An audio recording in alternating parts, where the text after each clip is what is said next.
بسم اللہ الرحمن الرحیم۔ تعارف سورہ لقمان۔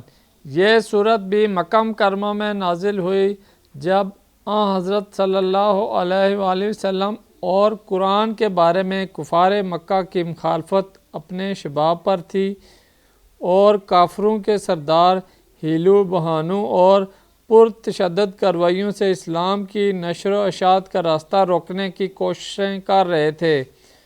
قرآن کریم کا اثر انگیز اسلوب جب لوگوں کے دلوں پر اثر ہوتا تو وہ ان کی توجہ اس سے ہٹانے کے لیے انہیں قصے کہانیوں اور شعر و شاعری میں الجھانے کی کوشش کرتے تھے، جس کا تذکرہ اس سورت کے شروع آیت نمبر 6 میں کیا گیا ہے۔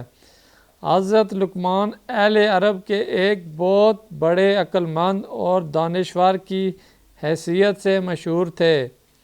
ان کی حکیمانہ باتوں کو اہل عرب بڑا وزن دیتے تھے، یہاں تک کہ شاعروں نے اپنے اشعار میں ان کا ایک حکیم کی حیثیت سے تذکرہ کیا ہے۔ قرآن کریم نے اس صورت میں واضح فرمایا ہے کہ لقمان جیسے حکیم اور دانشور جن کی عقل و حکمت کا تم بھی لوہا مانتے ہو، وہ بھی توحید کے قائل تھے اور انہوں نے اللہ تعالیٰ کے ساتھ کوئی شریک ماننے کو ظلم عظیم قرار دیا تھا، اور اپنے بیٹے کو وصیت کی تھی کہ تم بھی کبھی شرک مت کرنا۔ اس ضمن میں اس صورت نے ان کی اور بھی کئی قیمتی نصیحتوں کو ذکر فرمایا ہے جو انہوں نے اپنے بیٹے کو کی تھی۔ دوسری طرف مکہ مکرمہ کے مشرکین کا یہ حال تھا کہ وہ اپنی اولاد کو توحید اور نیک عمل کی نصیحت تو کیا کرتے، انہیں شرک پر مجبور کرتے تھے، اور اگر ان کی اولاد میں سے کوئی مسلمان ہو جاتا تو اس پر دباؤ ڈالتے تھے کہ وہ دوبارہ شرک اختیار کر لے۔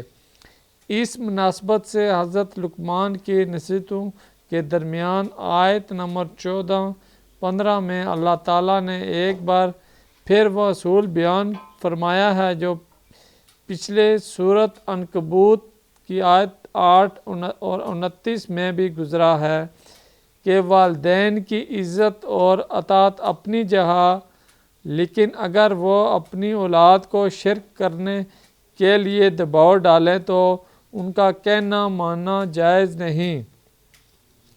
اس کے علاوہ یہ صورت توحید کے دلائل اور آخرت کی یاد دہانی کے مؤثر مضامین پر مشتمل ہے۔ تو یہ تھا ناظرین تعارف سورہ لقمان کا۔ انشاءاللہ پھر حاضر ہوں گے نئی صورت کے تعارف کے ساتھ، تب تک اجازت دیجیے۔ اللہ حافظ۔